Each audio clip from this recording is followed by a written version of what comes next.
যাত্রাপালা শ্যামল চক্রবর্তীর আশীর্বাদ ধন্য বর্তমান যাত্রার ভিলেন জাদুকর কুমার ঋত্বিক,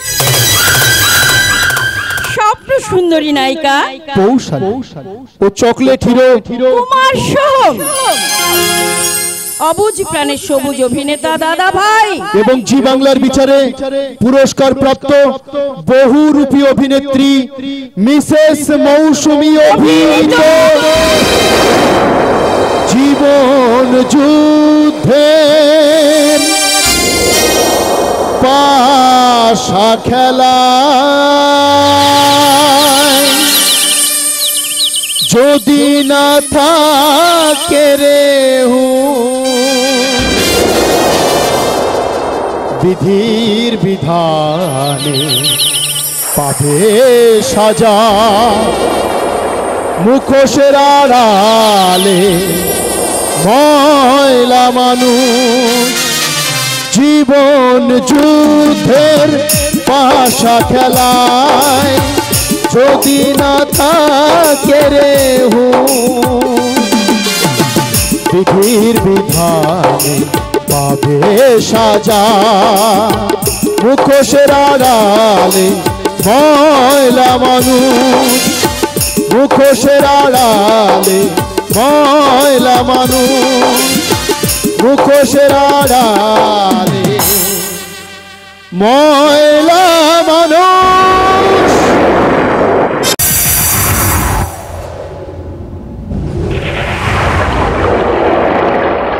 বৃষ্টি বৃষ্টি বৃষ্টি সারা পশ্চিমবঙ্গ জুড়ে টানা 7 দিন ধরে বৃষ্টি হচ্ছে, আর দত্ত থেকে বলছে গভীর নিম্নচাপ।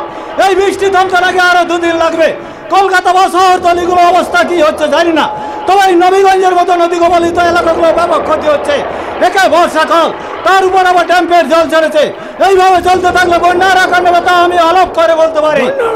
কি স্যার, বন্যা হতে আর বাকি কি আছে? কি বলছো কি ভাই? আপনি তো জানেন স্যার, এই নবীগঞ্জের উপর দিয়ে বয়ে গেছে কংসাবতী নদী, তার উপর বৃষ্টির জ্যাম্পের জল ছাড়া সব মিলিয়ে কংসাবতী একটা রাক্ষসের রূপ নিয়েছে। তাহলে উপায়? প্রকৃতির বিরুদ্ধে কোনো উপায় থাকে স্যার? শুনলাম নদীর বাঁধে ফাটল ধরে গেছে, নদীর জল হু হু করে গ্রামে ঢুকছে। এই গ্রামের গ্রামবাসী যার যতটুকু সম্বল সবটুকু নিয়ে আশ্রয় নিয়েছে নবীগঞ্জ হাই স্কুলে। স্যার আমি বুঝলাম, কিন্তু ওদের জন্য তো কিছু খাওয়া দাওয়ার ব্যবস্থা করতে হবে। ঠিক বলেছেন স্যার। এই গ্রামের ছেলে মধু, মধুকে তো আপনি চেনেন স্যার। মধুকে কেন চেনে? ওরকম গ্রাম দৌড়াতি ছেলে ত্রিভুবনে খুঁজলে আরো একটা পাওয়া যাবে না। মানে তুমি হয়তো জানো না ওই মধু ওই গ্রামের।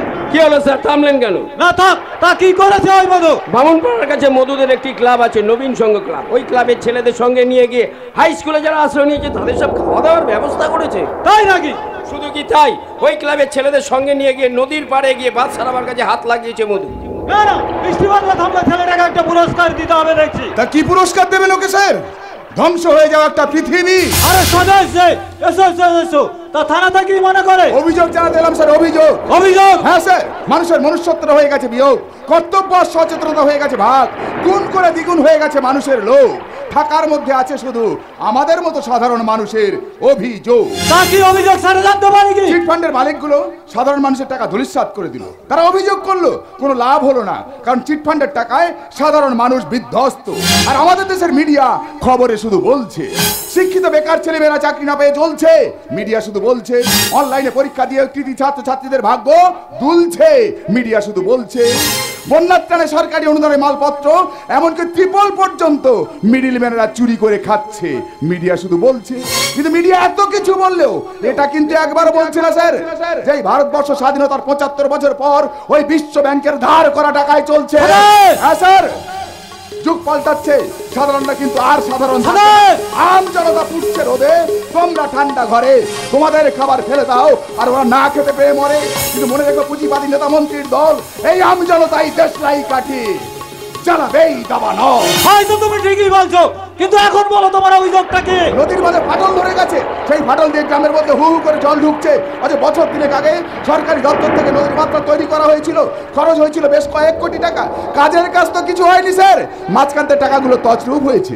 যারা যারা এই কাজের সঙ্গে যুক্ত, আমার অভিযোগটা তাদের বিরুদ্ধে।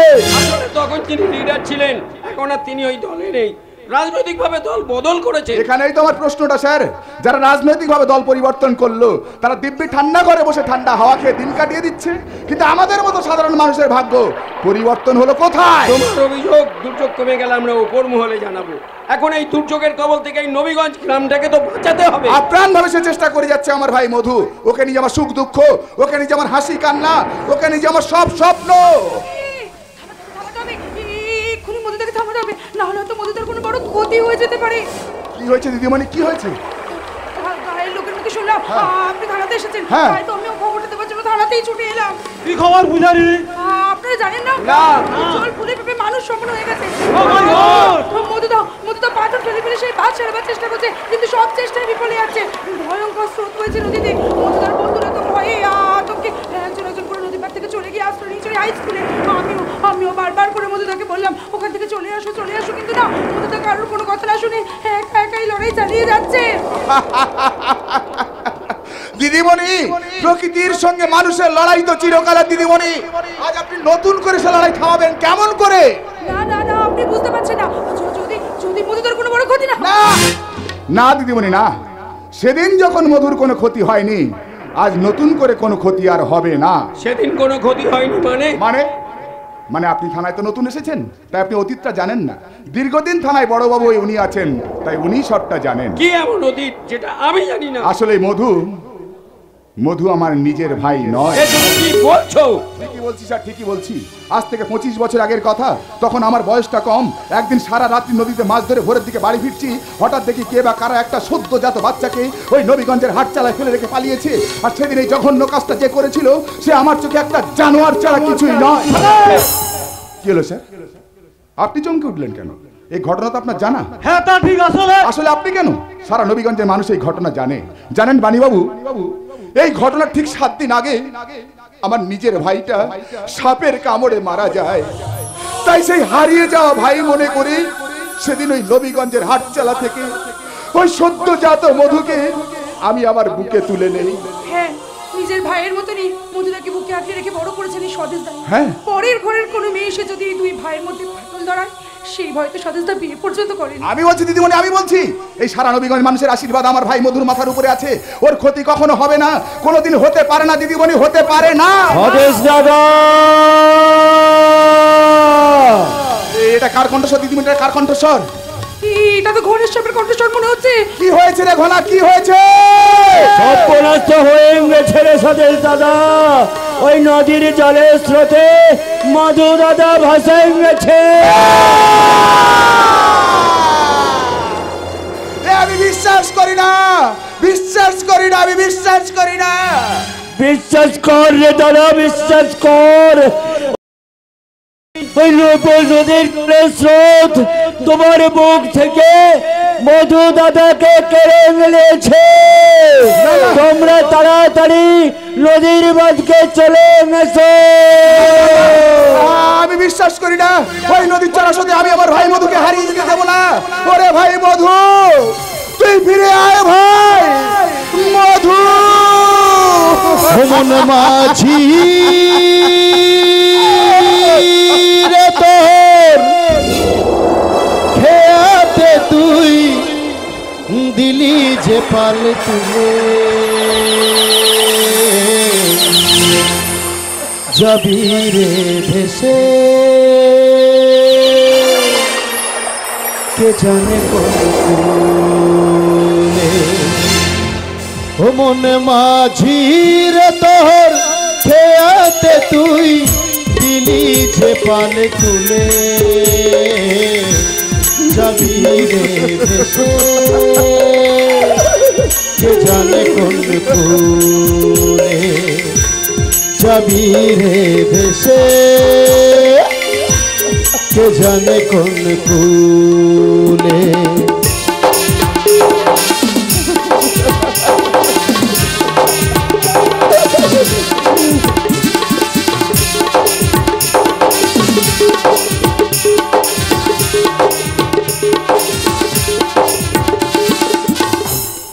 গেছে বোরার জোরে ছেলেটা বেঁচে গেছে, একেই বলে কপাল। আর কপালের কথা বলছিস রে নয়ন? কেন, ওই ঠাকুর বাবা নতুন করে আজকের যাকে আশ্রমে এনেছে। তুই কি বলছিস? তোর কথা আমি কিচ্ছু বুঝতে পারছি না। তুমি তো এই আশ্রমবাসীদের জন্য রান্না করো, সারাদিন রান্নার কাছে ওই রান্নাঘরে ব্যস্ত থাকো, তা বলে কি তুমি বাইরের খবর রাখবে না? কি হয়েছে সেটা বলবি তো? আজ টানা 7 দিন ধরে বৃষ্টি হচ্ছে, তো এই 7 দিন ধরে ওই ঠাকুর বাবা নদীর পাড়ে যেতে পারেননি, তো আজকে একটু বৃষ্টি থামতে ঠাকুর বাবা নদীর পাড়ের দিকে গিয়েছিল, আর গিয়ে দেখলো একটা ছেলে অচৈতন্য অবস্থায় নদীর পাড়ের উপরে পড়ে আছে। ঠাকুর বাবা প্রথমে ভেবেছিল ছেলেটা মরে গেছে, তারপর কাছে গিয়ে দেখে না, ছেলেটা বেঁচে আছে। ছেলেটার জ্ঞান ফিরেছে তো?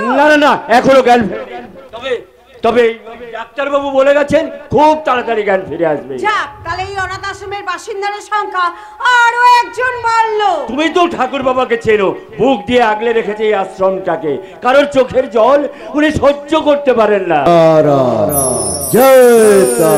তাই তো কারো চোখে জল দেখলে নিজের হাতে মুছিয়ে দেয় আর বলে সূক্ষ্ম রক্ষ কঠিন এই মাটির পৃথিবীতে মানুষ হয়ে যখন জন্মেছিস তখন একটা কথা মনে রাখিস, এই পৃথিবী ছেড়ে বিদায় নেওয়ার আগে তোকে এমন একটা কিছু করে যেতে হবে যাতে আগামীর ভবিষ্যৎ তোকে মনে রাখে। তুমি এই অনাথ আশ্রমটা করে মানুষের সেবায় নিজেকে একবার উৎসর্গ করে। ওরে দোলা, মানুষের সেবার চেয়ে বড় ধর্ম আর কিছু হয় না রে। তুই একটা কথা মনে রাখিস, সবার উপরে মানুষ সত্য, তাহার উপরে নাই। ঠাকুর বাবা তুমি? হ্যাঁ আমি দেখেছি মানুষের যন্ত্রণা। জানিস নয়ন, আমার বাবা ছিলেন কর্নেল অফ ইন্ডিয়ান আর্মি। কারগিলের যুদ্ধে বাবা শহীদ হয়ে গেলেন, আর সেই শোকে হার্টফেল করে মারা গেলেন আমার মা। এক ঝটকায় আমি অনাথ হয়ে গেলাম রে, অনাথ হয়ে গেলাম। সেদিনের কথাগুলো মনে হলে আজও আমার চোখে জল চলে আসে রে নয়ন। ওরে নয়ন, এক পেট খিদে নিয়ে ছেঁড়া জামা প্যান্ট পরে আমি রাস্তায় কুকুরের মতো ঘুরে বেরিয়েছি, এর কাছে ওর কাছে ভিখারির মতো হাত পেতে ভিক্ষে চেয়েছি। ওরে নয়ন, কষ্ট কাকে বলে আমি জানি, দুঃখকে আমি খুব কাছ থেকে চিনি রে। তাই তো থাকতে পারি না রে, থাকতে পারি না। যখনই দেখি অভাবগ্রস্ত অসহায় মানুষগুলো খিদের জ্বালায় কষ্ট পাচ্ছে, দু চোখ থেকে জল ঝরাচ্ছে, আমি ছুটে যাই তাদের কাছে, বাড়িয়ে দিই আমার এই দুটি হাত। সত্যি তোমাকে যত দেখছি তত আমি অবাক হয়ে যাচ্ছি। তোমার মতো মানুষ আজকে দিনে থাকতে পারে এটা আমি ভাবতেই পারি না। যাক, এবার একটু কাজের কথায় আসি। যেভাবে অনাথ আশ্রমে লোকজন বাড়ছে তাতে তার খরচে করেই উঠতে পারছি না, সরকারি অনুদান যেটুকু পাই তাতে তো আর চলছে না। চিন্তা করিস না রে নয়ন, চিন্তা করিস না। ওরে যে খায় চিনে তাকে যোগায় ওই চিন্তামণি। সবই আমার তারা মায়ের ইচ্ছে রে, সবই আমার তারা মায়ের ইচ্ছে। মা গো, তোর এই অধম সন্তানকে তুই কৃপা কর, মা করুণাময়ী, কৃপা কর। ঠাকুর বাবা, নয়ন যা তো বাবা, একবার দেখে আয় তো। আজ সকালে নদীর পাড় থেকে যে ছেলেটিকে তুলে এনেছি, ছেলেটি এখন কেমন আছে? আমি যাচ্ছি ঠাকুর বাবা, আমি এক্ষুনি যাচ্ছি। জয় তারা, জয় তারা, জয় তারা। দুর্শালা ভালো ভালো কথা বলে একেবারে হাঁপিয়ে উঠেছি। কতক্ষণ বয়াকার দিয়ে খেস্তি করেনি বলতো? দোলা। তাই তো দেখছি, আর তোমার সঙ্গে থেকে আমাকেও রেখাবি করে যেতে হচ্ছে। তাহলে তুমি চাই বলো বাবু, অভিনয়টা তুমি দারুণ করো। সবার সামনে তুমি সাধু, আর সবার আড়ালে চুতিয়া নাম্বার 1, 100% হারামে। আমার বাঁ হাতের খবর আমার ডান হাত জানে না, আমি আমার ডান হাতের খবর বাঁ হাতকে বলি না। এই অনাথ আশ্রমটাকে সামনে রেখেই চালিয়ে যাচ্ছি আমার 2 নম্বরে ধাঁধা। এই ধান্ধার খবর কেউ না জানে, শুধু একমাত্র আমি জানি। আমার সোনামণি, সেই জন্য তো আমি তোমাকে এত বিশ্বাস করি, এত মানি। জয় তারা, জয় রে ও মা, মাগো জয় তারা। মা তুমি এখানে? এই তুই আবার এই অনাথ আশ্রমে এলি কেন? ব্যর্থ হয়ে আসতে হলো। আসলে কি হয়েছে জানো তো মা, হঠাৎ করে না ঠিক হয়েছে আমরা কিছু কলেজের বন্ধুরা মিলে পিকনিক করতে দীঘা যাব। আজ কিন্তু বাড়ি ফিরতে পারবো না, ওদিকে আবার তুমি বাড়িতে গিয়ে আমাকে দেখতে পাবে না আর চিন্তা করবে, তাই ভাবলাম এখানে এসে খবরটা তোমাকে দিয়ে যাই। তোমার মেয়ে না? হ্যাঁ। বড় কত বড় হয়ে গেছে। এই প্রণাম কর, প্রণাম কর। হ্যাঁ থাক থাক থাক থাক থাক থাক থাক। তা করছো টরছো তো না? মানে লেখাপড়া করছো তো? কি পড়ছো এখন? আমি এমএ করছি। এই এতটুকু বেলায় তোমাকে দেখেছিলাম, কত বড় হয়ে গেছে তো। মাঝে মাঝে এখানে আসতে পারে, জানো তোমার বয়সে অনেক মেয়েরা এখানে থাকে, তাদের সঙ্গে মেলামেশা করলে তাদের মনটা ভালো থাকবে, তোমার মনটাও ভালো থাকবে। জয় তারা, জয় রে। আমি নিশ্চয়ই আসবো। আজ তাহলে চলি, আসি মা। জয় তারা, জয় জয় তারা, জয় তারা। এ দোলা, তোর মেয়েটা দেখছি একেবারে মাপে এসে গেছে, তা একদিন আমার ঘরে পাঠা। ঠাকুর যা শালা চমকে উঠলে কেন? এই অনাথ আশ্রমে মেয়েদের রাতের অন্ধকারে তোমার ঘরে পাঠাতে বলেছো, আমি পাঠিয়েছি, তাই বলে নিজের মেয়েকে। ওরে আমার কাছে সব মেয়ে এক, তাদের একটাই ঠিকানা, সেটা হলো আমার বিছানা। জানিস তো আমি শালা শান্তি প্রিয় শান্ত হারামে। আরে জানি জানি তো, একদিনের জন্য আমাকে ইয়ে না ভেবে জামাই ভাবনা, ক্ষতিটা কোথায়? ওরে ভালো করে ভেবে দেখ, নিজেদের বাগানের আম গাছের যদি আম হয় তাহলে সেই আমটি পেড়ে খাও কি আর না? সহ্যের সীমা অতিক্রম করো না ঠাকুর, তাহলে কিন্তু ওর মাথার একটা চুলও ছিঁড়তে পারবি না রে হারাম জানি। জানিস তো আমি শালা পাথি শিয়াল, তোর মেয়ের ওপর যখন আমার নজর পড়েছে তখন ওকে তো আমি খাবোই, তোর চোখের সামনে একেবারে তাড়িয়ে তাড়িয়ে খাবো। মারে মা, ডাকর ডাকর শরীর দেখলে আমার ভেতরে লালসার রক্তটা কেমন টকবক করে ফোটে রে। স্বেচ্ছায় যদি তোর মেয়েকে আমার কাছে পাঠাস তো ভালো, না হলে তোর মেয়েকে তো চোখের সামনে ওর পরনের সমস্ত কাপড় খুলে নিয়ে ওর শরীরের খাঁজে খাঁজে ভাজে ভাজে একে দেবো কলঙ্কের আলপনা। ওরে ভালোবাসার কোনো জাত নেই, বর্ণ নেই, উঁচু নেই, নিচু নেই, ধনী নেই, গরিব নেই, ছেলে নেই, মেয়ে নেই, ভালোবাসা কমে অদ্বিতীয়। এদুলা এদুলা তোর মেয়েটাকে তাড়াতাড়ি রাজি করে রে, ওকে দেখার পর থেকেই না আমার মনটা কেমন কেমন করছে রে, কেমন কেমন করছে মন আমার, কেমন কেমন করে দোলা রে মন আমার, কেমন কেমন করে। ভাদর আশ্বিন মাসে ভ্রমর বসে কাঁচা বাসে, ভাদর আশ্বিন মাসে ভ্রমর বসে কাঁচা বাসে। আর না যাইও বাপের ঘরে ও বধুরে, আর না যাইও বাপের ঘরে ও বধুরে, আর না যাইও বাপের ঘরে ও বধুরে।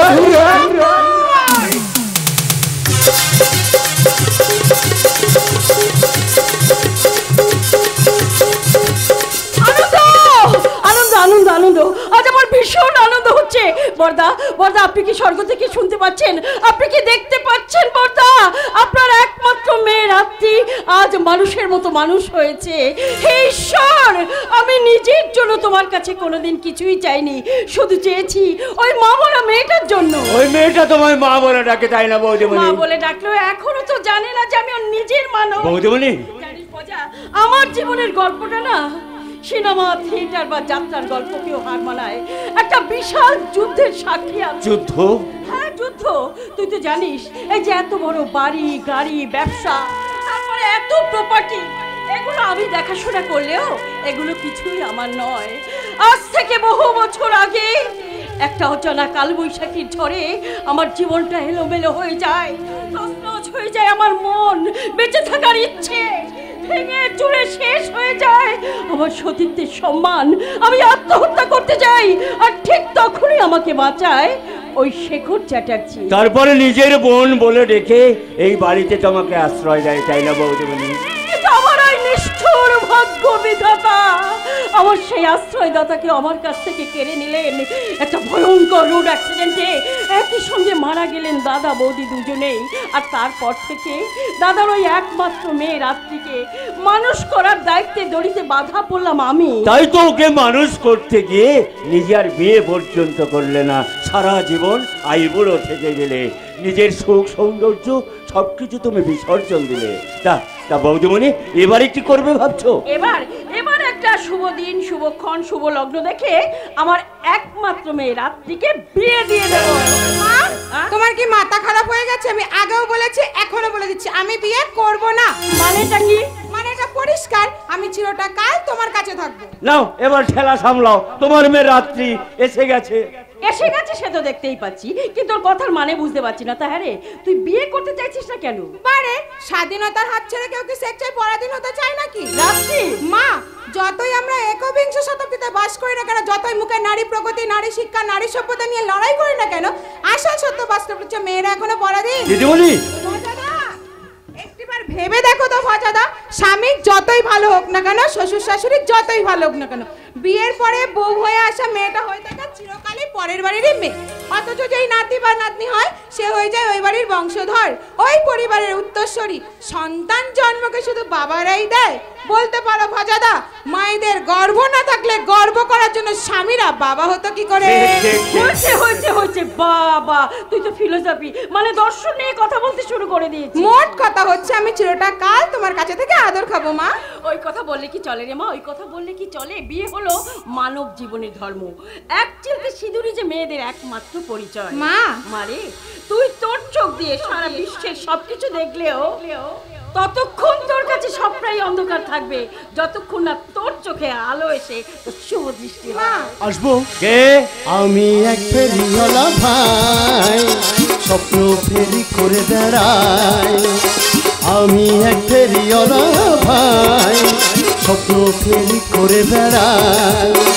হরেক রকম স্বপ্ন পাবেন, আশা কিংবা নিরাশার, জন্মভূমি মুক্তি করার কিংবা প্রিয় প্রেমিকার। আমার স্বপ্ন কিনতে হলে আস্ত পাগল হওয়া চাই। হ্যাঁ, আমি এক ফেরিওয়ালা ভাই, স্বপ্ন ফেরি করে বেড়াই। আমি এক ফেরিওয়ালা ভাই, স্বপ্ন ফেরি করে বেড়াই। সত্যি করে বলো তো বাপু, কে তুমি? আগে সত্যি আমি একজন ফেরিওয়ালা গো, তবে শুধু স্বপ্নই বিক্রি করি না, সঙ্গেই ধূপকাঠি মোমবাতি এগুলোকেও বিক্রি করি। তা না বলে কই ঘরের মধ্যে ঢুকে পড়লেন কেন? না জানেন না এটা অভদ্রতা? আসলে একটা কথা কি জানেন, খিদের চেয়ে বড় খাবার নেই, ঘুমের চেয়ে বড় বিছানা নেই, আর অভাবের চেয়ে বড় ভদ্র অভদ্র জ্ঞান নেই। মানে আমরা একটা অনাথ আশ্রমে থাকি, আর সেখানে আমাদের মতন অনেক ছেলেমেয়েরাই থাকে। তারা এই সমস্ত ধূপকাঠি মোমবাতি এগুলোকে বানায়, আর আমরা কয়েকজন মিলে সেগুলো ঘুরে ঘুরে বিক্রি করি, আর তাই দিয়ে যা রোজগার পাতি হয়, আমাদের দুমুঠো ভাত কাপড়ের ব্যবস্থা করেন ওই ঠাকুর বাবা। ঠাকুর বাবা? হ্যাঁ, আমাদের অভিভাবক বলতে পারেন, তা জানেন আজ সকাল থেকে না আমার একটাও ধূপকাঠি মোমবাতি বিক্রি হয়নি। তাই যেই দেখলেন ঘরের দরজা খোলা, অমনি চুপি চুপি ঢুকে পড়লেন। আহ ভজা, কার সাথে কিভাবে কথা বলতে হয় সেই কাণ্ড জ্ঞান হয়নি। ইয়ে বাবা শোনো, বলছি কি, ওই বুড়ো মানুষটার কথাই তুমি কিছু মনে করো না। এই দেখো, আমি আবার তোমাকে তুমি বলে ফেললাম। সে আপনি বলতেই পারেন, কারণ আপনি তো আমার মায়েরই মতন। কি হলো মা, কি হলো? হ্যাঁ, কি হলো বৌদিমণি? না আমি ঠিক আছি আসলে। বলো মা, বলো কি বলতে গেছিলে মা, বলো। যা বলতে গিয়েছিলাম তা একদিন তোরা সবাই জানতে পারবি, কিন্তু দয়া করে আজ কোনো প্রশ্ন করিস না। তোদের এই প্রশ্নের উত্তর আমি দিতে পারবো না। মা বাবা, তোমার ধূপ মোমবাতির দাম কত? 10 টাকা প্যাকেট গো, 10 টাকা প্যাকেট, একদম সস্তা। সস্তা তো হবেই। যারা সমাজে সুগন্ধ ছড়িয়ে নিজেরা শেষ হয়, যারা সমাজে আলো দেখিয়ে নিজেরা পুড়ে যায়, তারা তো সস্তা হবেই। ইয়ে বাবা, তুমি একটু দাঁড়াও, আমি এক্ষুনি আসছি। জানেন আপনার মা না খুব ভালো। মিশলে বুঝতে পারবে, মায়ের মেয়েও খুব ভালো। মানছি আপনি অনাথ আশ্রমে থাকেন, দেখতে শুনতেও বেশ ভালো, কথাবার্তা শুনে মনে হচ্ছে আপনি শিক্ষিত। তাই এইভাবে ধূপ মোমবাতি বিক্রি না করে ভালো একটা কাজ করলেই তো পারেন। আচ্ছা, এই বাড়ি বাড়ি ঘুরে ধূপ মোমবাতি বিক্রি করে ক টাকায় বা রোজগার হবে? আসলে আমি শিক্ষিত কিনা আমি নিজেই জানি না। মানে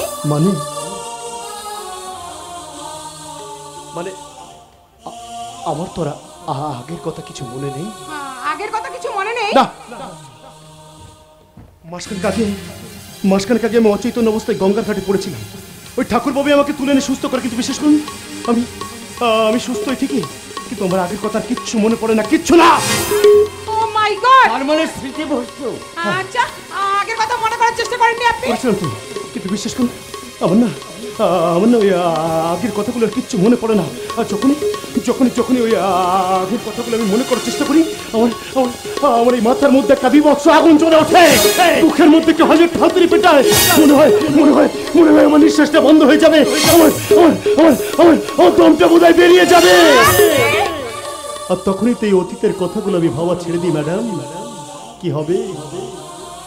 ওই উপরওয়ালা যা চাইবে তাই তো হবে ম্যাডাম। তাই তো সবকিছু আমি এই উপরওয়ালার হাতেই ছেড়ে দিয়েছি। দেখি নিয়তি আমাকে কোন দিকে নিয়ে দাঁড় করায়। দাও বাবা, তোমার যত ধূপের প্যাকেট মোমবাতির প্যাকেট আছে সবগুলো আমাকে দিয়ে দাও। আপনি সবটা নেবেন? হ্যাঁ, সবটা নেব, কারণ তোমাকে যে আমার খুব ভালো লেগেছে। আচ্ছা, আমি এক্ষুনি দিচ্ছি। হ্যাঁ, দাও।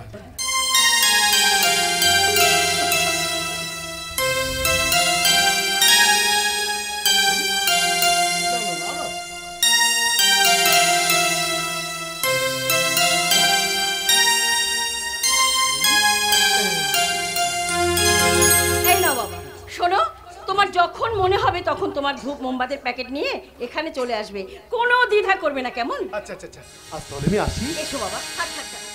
আমি এক ফেরিওয়ালা ভাই, স্বপ্ন ফেরি করে বেড়াই।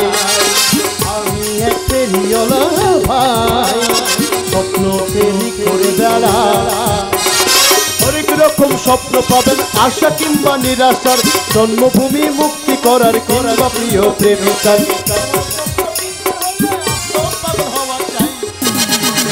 হ্যাঁ, আমি এক ফেরিওয়ালা ভাই, স্বপ্ন ফেরি করে বেড়াই।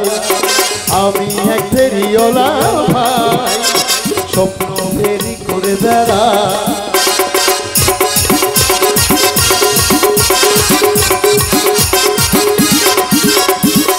তোমার সবেতে বাড়াবাড়ি বৌদিউনি, বলি 1-2 প্যাকেট কিনলে হতো, এতগুলো ধূপ মোমবাতির প্যাকেট কেনার কি দরকার ছিল?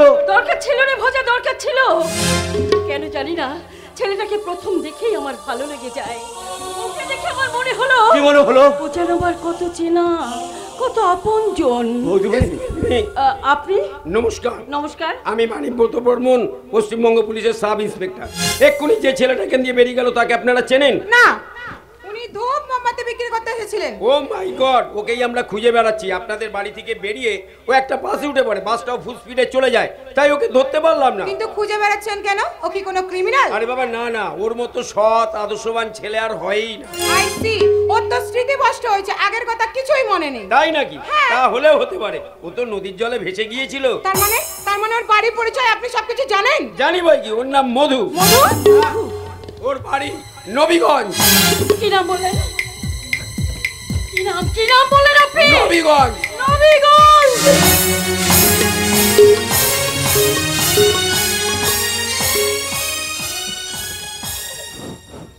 নবীগঞ্জ, এই নবীগঞ্জের মাটি থেকে একটা ছেলে উধাও হয়ে গেল, অথচ ডুবুরি নামে এত কাঠখড় পুড়িয়েও আমি কিছু করতে পারলাম না।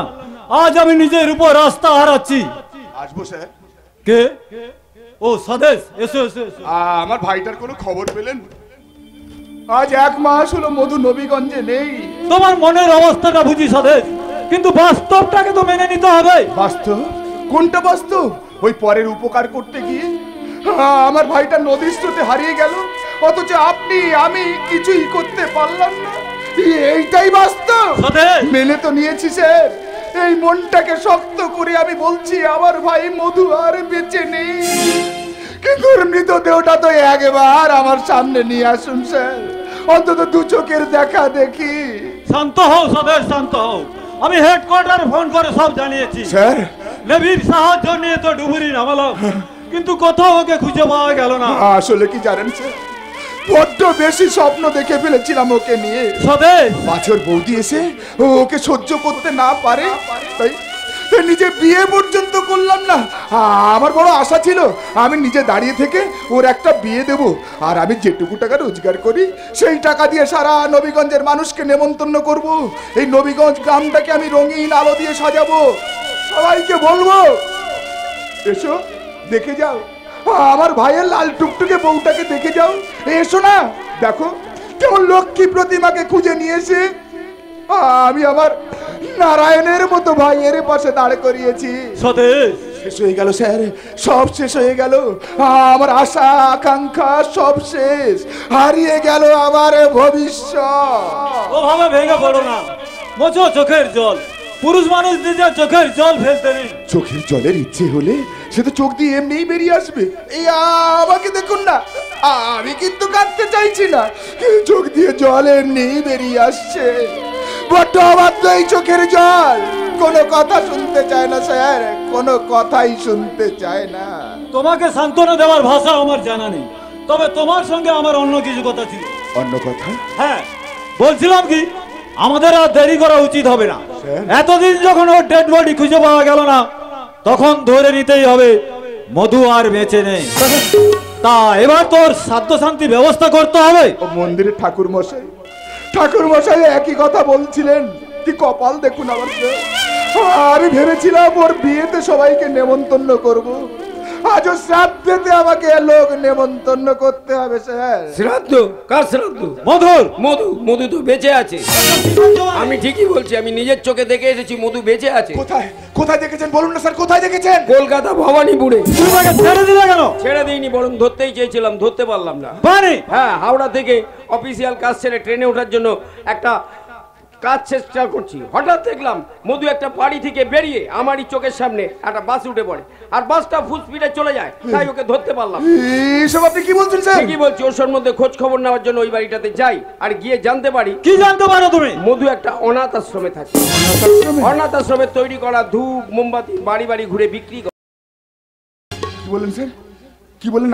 আমার ভাই অনাথ আশ্রমে থাকে, হ্যাঁ। ধূপ মোমবাতি বিক্রি করে, হ্যাঁ। কিন্তু কেন? ও কি অনাথ? ও দাদা তো এখনো বেঁচে আছে নাকি? ওই এখানে কেন ফিরে আসছে না স্যার, কেন আসছে না? তার কারণ আছে। কি কারণ? মধু সম্পূর্ণ স্মৃতিভ্রষ্ট হয়ে পারে? হ্যাঁ, পুরনো কথা ওর কিছুই মনে নেই। হ্যাঁ, আমি যাবো স্যার, আমি এক্ষুনি কলকাতা যাবো। হ্যাঁ স্যার, আমাকে তো সামনাসামনি দাঁড়াতে হবে, দেখি তো কেমন করে পুরনো দিনের কথা ভুলে যায়, দেখি তো কেমন করে ওর পুরনো কথা না মনে করতে পারে, দেখি তো কেমন করে ও আমাকে চিনতে না পারে। কোথায় বুঝবেন ওকে? কলকাতা শহর তো আর ছোট জায়গা নয়, ওখানে অনাথ আশ্রমের সংখ্যা অনেক, ওখানে মধুকে খুঁজে পাওয়া অসম্ভব। তবে আমি একটা রাস্তা বার করেছি। কি রাস্তা? মধু যে বাড়িতে ধূপ মোমবাতি নিয়ে গিয়েছিল সেই বাড়ির মালকিনকে আমি বলে এসেছি, এবার যখন মধু ওই বাড়িতে আসবে উনি যেন আমাকে ফোন করে জানান। Good, very good. তা ওনার নাম ফোন নাম্বার নিয়েছো? Yes sir, Shivani Mukhopadhyay. কি নাম বললেন স্যার, কি নাম বললেন? শিবানী মুখোপাধ্যায়। হ্যাঁ, কিন্তু নামটা শুনে তুমি জব করলে কেন? কারণ আছে স্যার, কারণ আছে। আমাকে আগে জানতে হবে ইনি কি সেই শিবানী মুখোপাধ্যায়?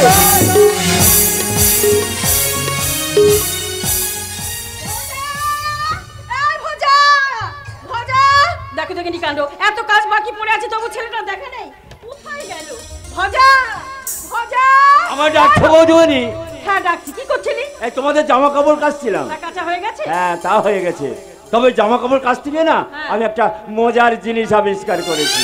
মজার জিনিস আবিষ্কার করেছিস মানে? ওই দিদিমণি কালকের যে প্যান্টটা পরে বাইরে বেরিয়েছিল সেই প্যান্টের পকেটে আমি একটা কাগজ পেয়েছি। কাগজ? হ্যাঁ, দেখে তো মনে হচ্ছে একটা চিঠি। এই দেখো তো, দেখো তো। ওই দেখি দেখি। চিঠি? চিঠি কে দেবে? ভিজেই ফেলেছিস? হ্যাঁ, ওই জামা কাপড় কাছ থেকে ভিজে গেছে। ও মা, সত্যিই তো চিঠি, প্রেমপত্র। হ্যাঁ, প্রেমপত্র। তার মানে ওই দিদিমণি মুখে যতই বলুক বিয়ে করবো না, আসলে ডুবে ডুবে জল খাচ্ছে। তাই তো দেখছি। ভজা, হ্যাঁ। রাত্রি এখন কোথায় রে? কেন, এবার পাড়াতে তো ওই মেলা হবে, আর ওই মেলাতে ফাংশন হবে। ওই ফাংশনে ওই রাত্রি দিদিমণি আর রাত্রি দিদিমণির বান্ধবী ওই পূজা দিদিমণি, এই দুজনে তো অংশগ্রহণ করবে। তাই তো ওরা এখন ওই উপরের ঘরে রিহার্সাল করছে। বেশ, বুঝলাম। ফাংশনে অংশগ্রহণ করবে বলে ওপরের ঘরে রিহার্সাল করছে। আরে বাবা, শুধু নাচ গানে রিহার্সাল করলেই তো হবে না, এই চিঠিটার একটা মীমাংসা করতে হবে তো নাকি? ঠিক, একদম ঠিক। তা বৌদিমণি, ওই চিঠিটা কে পাঠিয়েছে? নারদ। নারদ? চিঠির নিচে ওই নামটাই তো দেখলাম। ভজা, তুই একটা কাজ কর, তুই রাত্রিকে ডেকে দে, ওকে জিজ্ঞাসা করে দেখি এই নারদটা আসলে কে। ঠিক, একদম ঠিক।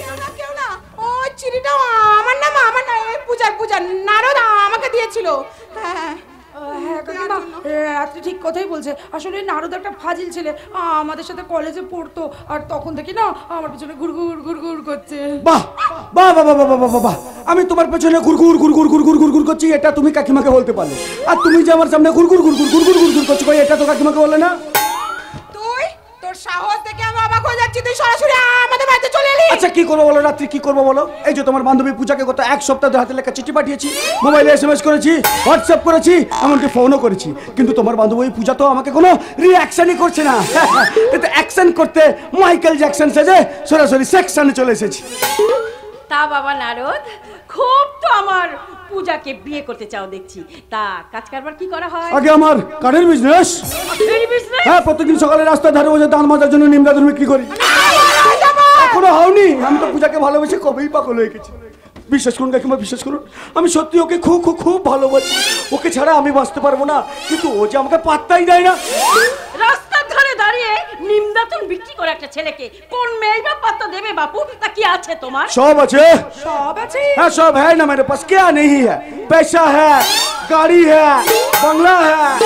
পয়সা গাড়ি আবার বাংলাও। হ্যাঁ পয়সা এই না, খুচরো 4 টাকা 40 পয়সা। গাড়ি হ্যাঁ না একটা সাইকেল আছে, সামনে টায়ারটা ফেটে গেছে তাই ওটাকে বাড়িতে রেখে হেঁটে এসেছি। আর বাংলা এই বাংলা মানে বাংলা মদ। ও মাই গড, বাবা যায় না, বাবা যায় না, বাবা যায় না, ছেলে আমার সর্বগুণ সম্পন্ন। তা বাবা তুমি বাংলা মদ খাও? আমি খাই না, তবে এরা দুজনে খা। ভালো আছে না বলে দিচ্ছি বাবা, আমি তোমাকে বিশ্বাস করব না। ও একটা ডববাজ, বানি তখন থেকে মিথ্যে কথা বলে যাচ্ছে। তুমি তাহলে মিথ্যে কথাও বলো? ভারতবর্ষের নেতা মন্ত্রীরা মঞ্চে দাঁড়িয়ে মাইকের সামনে কানে কানে মিথ্যে কথা বলছে, সেটা দোষের না। আর সেই ভারতবর্ষের সামান্য নাগরিক হিসেবে আমি একটা মিথ্যে কথা বললেই সেটা দোষ কাকি বল? বাবা বাবা, এটা তো তুমি ভালো বললে। এবার হেয়ালি ছেড়ে সত্যি করে বলো তো বাবু, বাড়িতে কে কে আছে তোমার? বাড়িতে সবাই আছে, মানে বাবা আছে, মা আছে, দাদা আছে, দিদি আছে, বউ আছে, বাচ্চা আছে। হাতিয়ে কানের গোড়ায় টেনে মারবো এক চড়। বাড়িতে বউ বাচ্চা রেখে এখানে এসেছো পূজার সাথে প্রেম করতে? রেখে যাবেন না কাকিমা, রেখে যাবেন না, কথাটা আমাকে কমপ্লিট করতে দিন। মানে বউ বাচ্চাটা আমার নয়, আমার দাদার সম্পর্কে বৌদি আর ভাইপো। চল খাবো, জল আমি আনছি। এবার বলুন তো কাকিমা, পূজার স্বামী হিসেবে আপনার আমাকে পছন্দ হয়েছে তো? কাকিমার পছন্দ হলেও আমার তোমাকে একটুও পছন্দ না। কেন কেন পছন্দ না? কারণ তুমি সিরিয়াস নও, সবসময় খালি ভাজলামো আর ভাজলামো। হ্যাঁ পূজা, হ্যাঁ এটা তুমি ঠিকই বলেছো। আজকালকার দিনে প্রত্যেকটা মানুষ কোনো না কোনো যন্ত্রণা রেখে দিচ্ছে। কেউ ব্যাংকের থেকে সুদে টাকা ধার করে সেটাকে শোধ করার জন্য উদয় হস্ত পরিশ্রম করতে গিয়ে নিজের মুখের হাসিটা মিলিয়ে যাচ্ছে। কোনো মা তার সন্তানকে মানুষ করার জন্য নিজে না খেয়ে সন্তানকে খাওয়াচ্ছে, আর তাতে তারও মুখের হাসিটা মিলে যাচ্ছে। কোনো স্বামী তার হেল্পার স্ত্রীর অন্যায় আবদার অশান্তির ভয় মেটানোর জন্য অফিসে ওভারটাইম করছে, আর তাতে তারও মুখের হাসিটা মিলিয়ে যাচ্ছে। কোনো স্ত্রী তার অসুস্থ স্বামীর চিকিৎসার জন্য নিজের শরীরকে বিক্রি করে দেহ প্রসারী নিয়ে আখ্যা পাচ্ছে, আর তাতে তারও মুখের হাসিটা মিলিয়ে যাচ্ছে। কোনো কিশোর তার দিদিকে বিয়ে দেওয়ার জন্য নিজের লেখাপড়া খেলাধুলা ছেড়ে দিয়ে রাস্তার পাশে কোনো হোটেলে গিয়ে এটো থালাবাটি ধুচ্ছে, আর তাতে তারও মুখের হাসিটা মিলে যাচ্ছে। আমি সেই কষ্টের মুখে একটু হাসি ফোটানোর চেষ্টা করি পূজা। আর যদি সেটা তোমার কাছে দোষের মনে হয় তাহলে বলবো পূজা, আমি সেই দোষটা করি করি করি। কষ্ট করতে গিয়ে চোখে ঘৃণার জল নিয়ে যাদের উঠেছে না বিশ্বাস, আমি হতে পারবো না তাদের জন্য তোমাদের মতো পেশাতে বন্য। সিরিয়াস সিরিয়াস, আমি কষ্টের মুখে ফোটাবো হাসি, মানুষকে যে আমি বড় ভালোবাসি।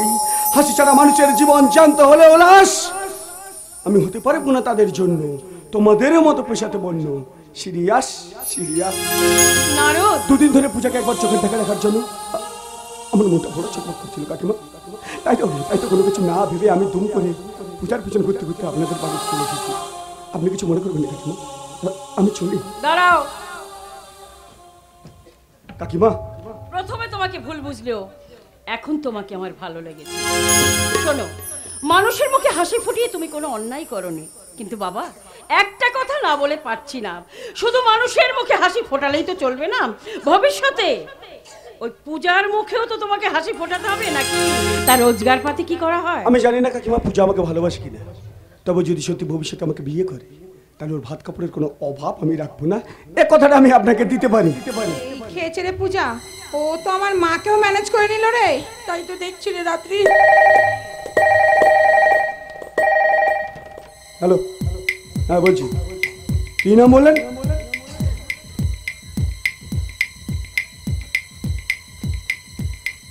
ওকে, ছাড়ছি। আসবো না না, মনে আপনার মা বলেছিলেন না যদি কখনো ধূপকাঠি মোমবাতি এগুলো বিক্রি না হয় তাহলে এখানে আসতে, তাই তো চলে এলাম। খুব ভালো করেছো বাবা, খুব ভালো করেছো। দুদিন ধরে আমি তোমার কথাই ভাবছিলাম। রাত্রি, হ্যাঁ মা, বলছি কি কি জানো, ওই নবীগঞ্জ থানার সেকেন্ড অফিসার বলেছিলেন না যে এই যেন এখানে আসলে আমি যেন ওনাকে ফোন করে জানাই। তাই বলছি যেভাবেই হোক ছেলেটাকে তুই আটকে রাখ, আমি ভেতরে গিয়ে টুক করে ফোনটা করে আসি, কেমন? ঠিক আছে মা। বাবা শোনো, একটা কথা বলছিলাম কি তোমরা সবাই বসে গল্প করো, আমি তোমাদের জন্য চা জল খাবার রেডি করছি। সেদিন তুমি না খেয়ে চলে গিয়েছিলে, আজ কিন্তু না খাই ছাড়ছি না, আমি বলে গেলাম। ওই চা জল খাবারটা আমার কপালে জুটবে তো কাকিমা? জুটবে রে জুটবে। ওরে মা কাকিমাদের কাছে সন্তানদের প্রতি আদর সমান হয়, আদরে কম বেশি হয় না রে, কম বেশি হয় না। আচ্ছা এনাকে তো চিনতে পারলাম না। আমি বলছি উনি একটা অনাথ আশ্রমে থাকেন আর অনাথ আশ্রমের বাসিন্দাদের তৈরি করা ধূপ মোমবাতি বিক্রি করেন। ওনার নাম মধু। মধু? হ্যাঁ হবে হয়তো, মানে মানে আমার তো আর আগের কথা কিচ্ছু মনে নেই। তা আমার নাম যে মধু, তা আপনি জানেন কেমন করে? বলবো সব বলবো। যা কি হলো? রাত্রির সঙ্গে ওই ছেলেটাকে ঘটকালি করিয়ে দেবো নাকি? তোমরা সবেতেই ফাজলামো না? কি যেন বলবেন বলছেন? আমার এই আশ্রমে তারা আছে। এত তারা কিসের? আমার সাথে গল্প করতে ভালো লাগছে না বুঝি? না না, ব্যাপারটা তা নয়। আসলে আমি তোমাকে ভালোবাসলেও তুমি এখনো আমাকে ভালোবাসতে পারো, তাই না? শোনো, ওসব দুম করে ভালোবাসা আমার আসে না। ওসব প্রেম আমার কাছে বোকা। তাই আমি কখনোই তোমাকে ন্যাকা ন্যাকা ভাবে বলতে পারবো না নারু আমি তোমাকে ভালোবাসি। তাই কি হবে না হবে আপনাদের ভবিষ্যতের উপরে ছেড়ে দাও। হ্যাঁ, আমরা আগে যেরকম বন্ধু ছিলাম এখনো সেরকম বন্ধুই থাকবো। বন্ধু? হ্যাঁ, আজ থেকে আমরা বন্ধু হলাম। বেশ তো, কিন্তু তোমার নামটাই তো জানা হলো না। রাত্রি। রাত্রি? হ্যাঁ, আমার নাম রাত্রি। একটা কথা বলবো? কি কথা? আজ থেকে আমরা কেউ কাউকে আপনি আগে বলবো না, বলবো শুধু তুমি। বেশ তো, তাহলে কিন্তু আজ থেকে আমি তোমাকে তুমি বলেই ডাকবো। আচ্ছা, এবার সত্যি করে বলো তো তুমি কি কাজ করো? কাজ খুঁজছি, আমি খোঁজার কাজ করছি। আবার হিয়ালি, একটা কথা বলবো? কি কথা? আগের দিন তুমি বলছিলে তোমার অতীতের কথা কিছুই মনে পড়ে না। আচ্ছা, যদি কখনো ওই ভগবানের কৃপায় তোমার অতীতের কথা মনে পড়ে যায় তখন চিনতে পারবে তো আমায়? না চিনলে চিনিয়ে নেবে, মনে করিয়ে দেবে আজকের এই দিনটার কথা। পাচ্ছি না কিছুতেই বাণী বাবুকে ফোনে। কি হলো মা? কি হলো? বাবা, বাণী বাবুর ফোনের সুইচ অফ, কিছুতেই যোগাযোগ করতে পারছি না। হয়তো বাণীবাবু কোনো একটা কাজে ব্যস্ত হয়ে পড়েছে। তুমি বরঞ্চ একটা কাজ করো মা, ওই ছেলেটার নাম ঠিকানা সবকিছু নিয়ে নাও, পরে বাণীবাবুকে ফোন করে জানিয়ে দেবে। বাবা খুব বুদ্ধি হয়েছে। বাবা, আমি বলছিলাম কি মানে তুমি যেখানে থাকো ওই কি জানো ওই আশ্রমে, তোমার আশ্রমের নাম কি? মহাকালী সেবা নিকেতন, গৌরনগর। কি কি নাম বললেন আপনি? কি নাম বললেন? মহাকালী সেবা নিকেতন, গৌরনগর।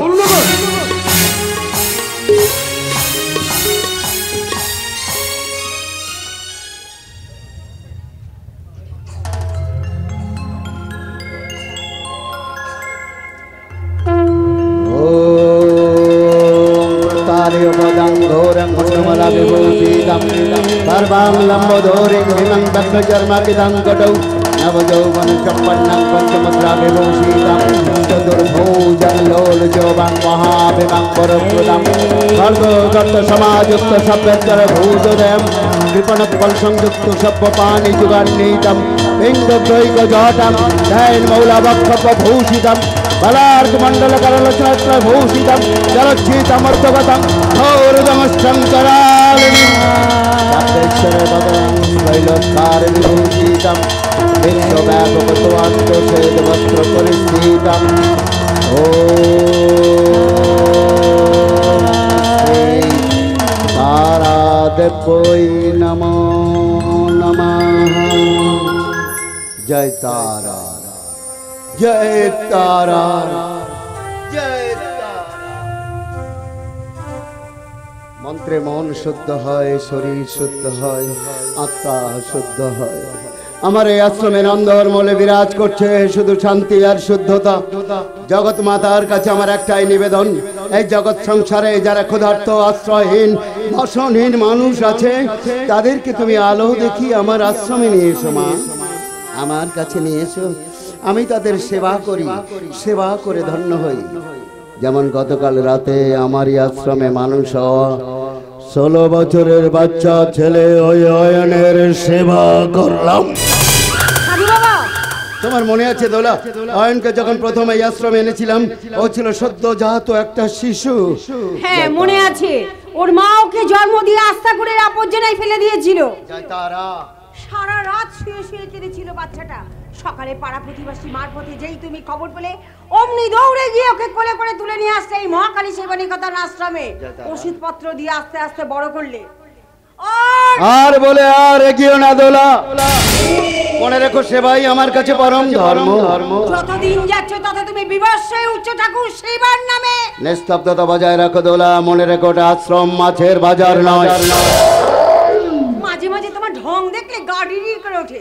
যাক, যেটা বলতে এসেছিলাম, নবীগঞ্জ থেকে একজন এসেছে তোমার সঙ্গে দেখা করতে। নবীগঞ্জ? হ্যাঁ, আমি আশ্রমে নাট মন্দিরে বসিয়ে প্রসাদ ও জল দিয়েছি। কি চাই? তোমার সঙ্গে দেখা করতে চাই। আমার সঙ্গে দেখা করতে চাই, জয় তারা। এই যে ঠাকুর বাবা, বলছি আপনার সঙ্গে না আমার কিছু কথা ছিল। বলো মা পূজা, বলো বলো বলো, আমাকে তুমি কি বলতে চাও বলো। বলছি কি, আমি যে স্কুলেতে চাকরি করি সেখানে শনিবার আর রবিবার এই দুটো দিনই ছুটি থাকে, তাই আপনারই কথা মতন এই দুটো দিনই আমি এই আশ্রমের বাচ্চাদের পড়ানোর দায়িত্বটা নিয়েছি। সে তো আমি জানি মা, সে তো আমি জানি। যদিও তোমার মা ওই দোলা এ ব্যাপারে অনেক আপত্তি করেছিল, কিন্তু আমার মতো সেবাই পরম ধর্ম হলো তোমার কাছে। তাই তো তুমি তোমার মায়ের হাজার আপত্তি সত্ত্বেও আশ্রমের বাচ্চাদের পড়ানোর দায়িত্ব নিয়েছো মা গো। হ্যাঁ, আজও শনিবার আমি পড়াতে এসেছিলাম, কিন্তু কি মা? ওই বাচ্চাগুলোর মধ্যে একটা ছেলে ছিল, কি যেন নাম, হ্যাঁ অয়ন। অয়ন, ওকে কাল থেকে খুঁজে পাওয়া যাচ্ছে না। ও মাই গড, কই এ কথা তো কেউ আমাকে জানায়নি। এই দোলা, এসব আমি কি শুনছি? না না, মানে ঘটনাটা তো আমিও জানতাম না, এই এখন ওর মুখ দিয়ে শুনলাম। অন্যান্য বাচ্চাদের মুখ থেকে শুনলাম অয়ন কাল বিকেলে মাঠে খেলতে গিয়েছিল, তারপর থেকে নাকি আর আশ্রমে ফিরে আসেনি। আপনি কিছু একটা ব্যবস্থা করুন ঠাকুর বাবা। হ্যাঁ ঠাকুর, বাচ্চাটাকে খুঁজে বার করা দরকার। আরে দরকার বলে দরকার, তুমি কোনো চিন্তা করো না পূজা, তুমি কোনো চিন্তা করো না। আমি এক্ষুনি থানায় যাচ্ছি, এক্ষুনি থানায় যাচ্ছি। পুলিশকে বলে আমি সব ব্যবস্থা নিতে বলবো। জল জল তো একটা ছেলে আমার আশ্রম থেকে উধাও হয়ে যাবে। না না, এ তো ঠিক কথা নয়। আমিও তো সে কথাই বলছিলাম। তুমি কোনো চিন্তা করো না মা, আমি নিজের স্টেপ নেব। যাও, বাকি বাচ্চাদের পড়াতে যাও মা। ঠিক আছে ঠাকুর বাবা, প্রণাম। জয় তারা, জয় তারা, ইসমতি বাবা, জয় তারা, জয় তারা। আমি তখনই বলেছিলাম অমনি ধুম করে। দোলা, আমাকে থামাচ্ছে, থামাও। এর ফল কিন্তু ভালো হবে না। এখন বলো, রবিগঞ্জ থেকে যিনি এসেছে ওনাকে আমি কি বলবো? এখানে ডাকো, দেখি আমি তার কি উপকার করতে পারি। নয়ন, নয়ন, আশ্রমে নাট মন্দিরে যিনি বসে আছেন ওনাকে পাঠিয়ে দে। এই দোলা, বুড়ি না ছুড়ি? একটা মাঠ বয়সী ভদ্রলোক নাম বললো স্বদেশ। গায়ের সবাই আমাকে স্বদেশ বলেই ডাকে। ভালো ভালো, খুব ভালো। তা বলো বাবা, আমি তোমার কি সেবা করতে পারি বাবা? আমি অনেক বড় আশা নিয়ে আপনার কাছে এসেছি ঠাকুর বাবা। আপনি নিশ্চিন্ত থাকুন, ঠাকুর বাবার ক্ষমতার মধ্যে থাকলে আপনি নিরাশ হবেন না। খুব দয়ালু কি না?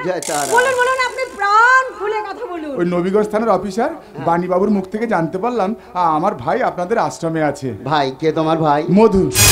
ওকে আমি নবীগঞ্জে ফিরিয়ে নিয়ে যাওয়ার জন্য এসেছি। মধু? না না, এই নামে আমাদের আশ্রমে তো কেউ থাকে না। হ্যাঁ বাবা, আমার মনে হয় কোথাও তোমার একটা ভুল হচ্ছে বাবা গো। না না না, বিশ্বাস করুন বিশ্বাস করুন, বাণীবাবু মহাকালী সেবা নিকেতনের কথাই বলেছে। আমি ঠিক জায়গাতে এসেছি। আমি যে ওকে অনেকদিন দেখিনি, ওকে দেখার জন্য আমার প্রাণটা বড় ছটফট করছে। ওহো, কি মুশকিল। শুনলেন ওই নামে এখানে কেউ থাকে না বাবা?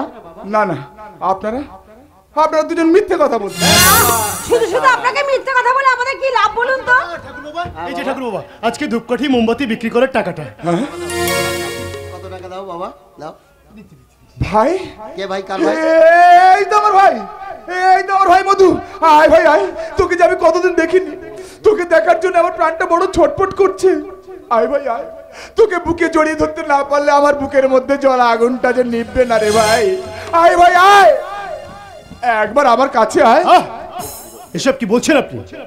কে আপনার ভাই? আমি তো আপনাকে চিনিই না। তুই আমাকে চিনিস না? না, কোনোদিন দেখাও হয়নি। এই কথাটা তুই বলতে পারলি? আচ্ছা, সত্যি তো না বলার কি আছে বলুন তো? ভাই রে, চুপ করুন। কি তখন থেকে শুধু গায়ে পড়ে ভাই আর ভাই বলে যাচ্ছেন? একবার মনে করার চেষ্টা কর ভাই, তুই একবার মনে করার চেষ্টা কর। আমাদের বাড়ি নবীগঞ্জে। তুই ছোটবেলায় আমার কাঁধে চেপে স্কুলে যেতিস।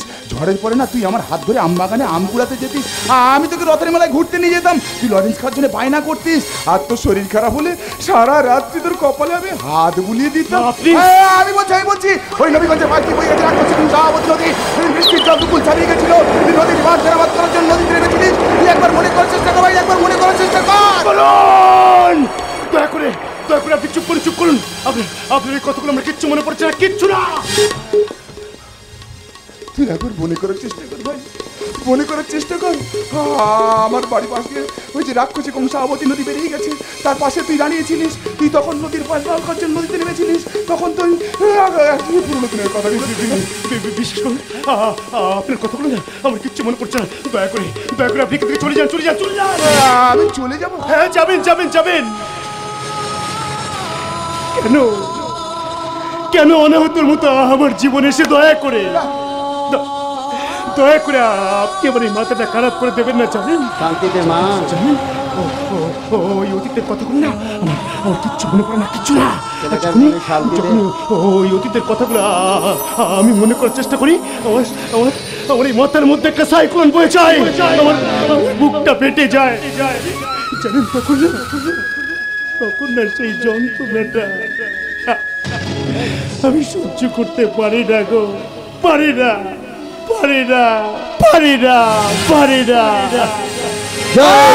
শোন ভাই, শোন, যাস না ভাই।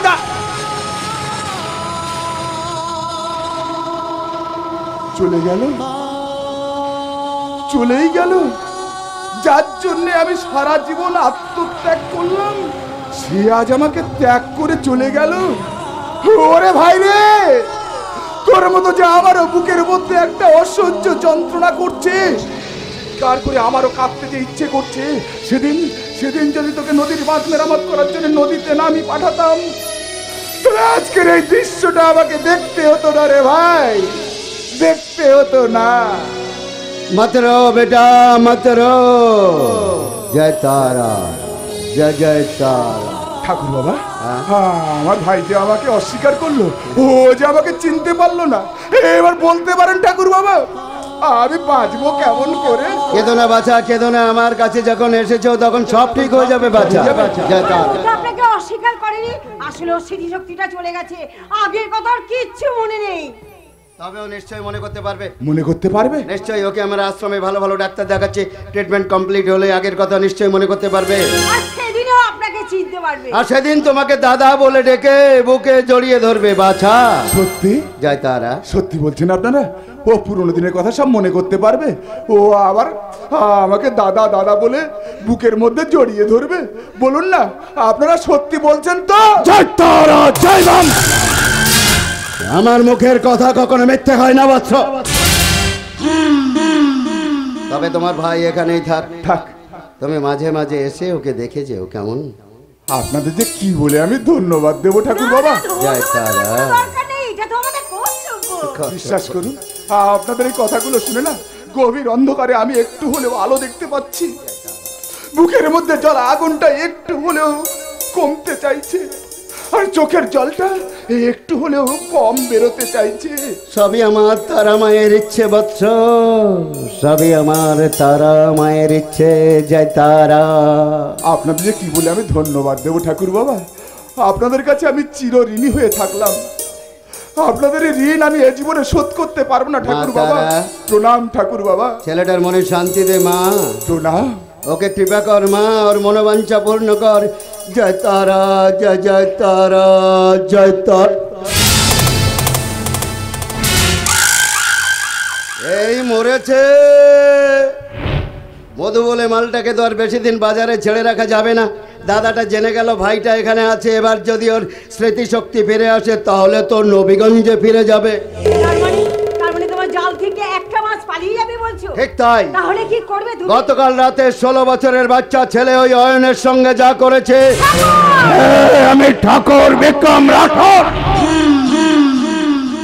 গতকাল রাতে প্রথমে অয়নকে ক্লোরোফর্ম দিয়ে অজ্ঞান করে দিলাম, তারপর রচৈতন্য দেহটাকে আশ্রমের হাসপাতালে অপারেশন থিয়েটারে ঢুকিয়ে অপারেশন করে ওর শরীর থেকে 2টো কিডনি বার করে নিয়ে আমি বিদেশে প্রচার করে দিলাম।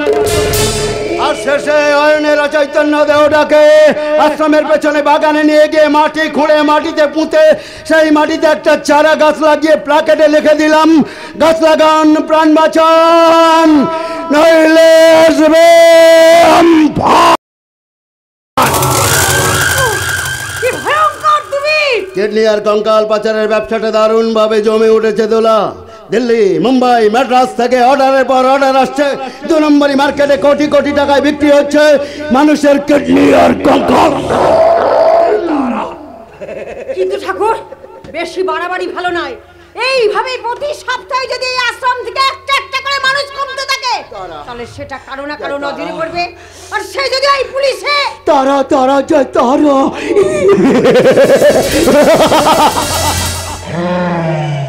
পুলিশ আমার কিচ্ছু ছিঁড়তে পারবে না দোলা। মনে রেখো দোলা, আমি শুধু হারামি নই, হারামিদের প্রিন্সিপাল। অক্র সাপের বিষ আছে আমার রক্তে, তো আমাকে বিষাক্ত সাপে ছবল মারলে সেই সাপটাই মরে যায়। আমি মরি না, আমাকে পুলিশ দেখেও না দোলা। তোমার প্রত্যেকটা পাপের ভাগিদার আমি। তবু বলছি সাবধানের মান নেই। আজ পূজার সন্ধ্যা হয়েছে, এরপর পূজার নিদর্শন না। তখন তোমার সন্দেহ হবে।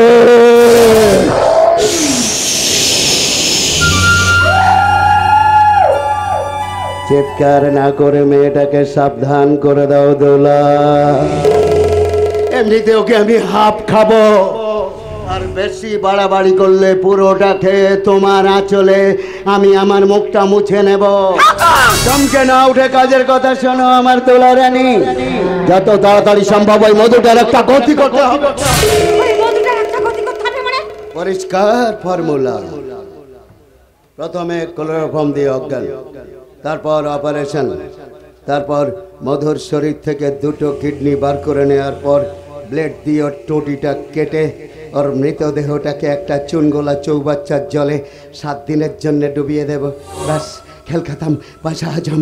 7 দিনের মধ্যেই মধুর শরীরের সমস্ত মাংসগুলো গলে পচে খসে বেরিয়ে আসবে একটা বিউটিফুল কঙ্কাল।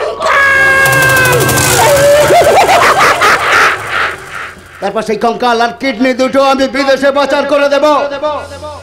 চলন্ত একটা মানুষকে মেরে সেই মানুষের কিডনি আর কঙ্কাল বিদেশে পাচার করতে আমার যে কি ভালো লাগে সে কথা আমি তোমাকে কি বলবো দোলা। মানে অয়নের দেহটা মাটিতে পুতলে কেন? ওর কঙ্কালটা তো পাচার করতে পারতে। নারী যতই দোলাও পাছা, 12 হাত শাড়িতে নাই তোমাদের কাছা। আরে বাবা, বাচ্চাদের কঙ্কালের ডিমান্ড থাকে না, ডিমান্ড থাকে বড়দের কঙ্কালের। যেমন তোমার মেয়ে ওই পূজারিনীর কঙ্কালটা কিন্তু হেভি টাকায় বিক্রি হবে। আগুন নিয়ে খেলো না ঠাকুর। আগেও বলেছি, আবার বলছি, আমার মেয়ের দিক দিয়ে চোখ ফেরাও, তা না হলে তোমার পথের কথা হয়ে দাঁড়াবো। আর সেদিন ওই ওপরওয়ালার আশীর্বাদ তোমাকে কিচ্ছু করতে পারবে না, কিচ্ছু করতে পারবে না।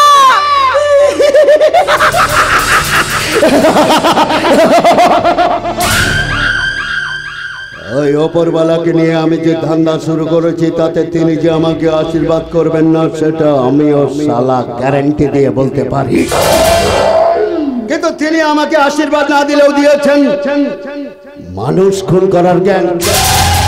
হাজারো মানুষকে ধোঁকা দিয়ে বোকা বানানোর বুদ্ধি। যেটা দেয়নি সেটা হলো বিবেক, আর বিবেক থাকে মানুষের মনে। আপনারা বিশ্বাস করুন, আমার সেই মনটাকে কোন ছোটবেলায় আমার নিজের কাকা সম্পত্তির লোভে খুন করে ফেলেছে। আমার মাকে হার্টফেল করতে বাধ্য করেছে আমার কাকা। আমার মাকে খুন করেছে আমার কাকা। আজ আমার মায়ের তত্ত্বা আমাকে তাড়া করে বেড়ায়, আমাকে বলে বিক্রম প্রতিশোধ নে, বিক্রম প্রতিশোধ নে।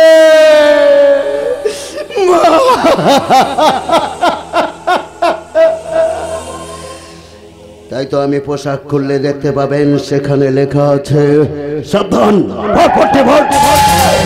আর আকাশে তা কঙ্কালের মাথা আর দুটো হাত। তাই তো আমি আবাদে করে চলেছি সন্ত্রাসের কারবার।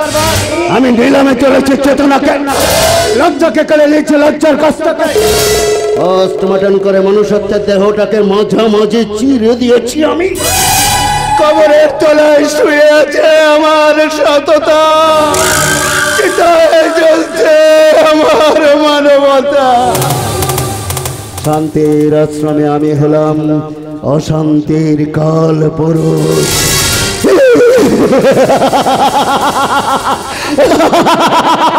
জয় তারা।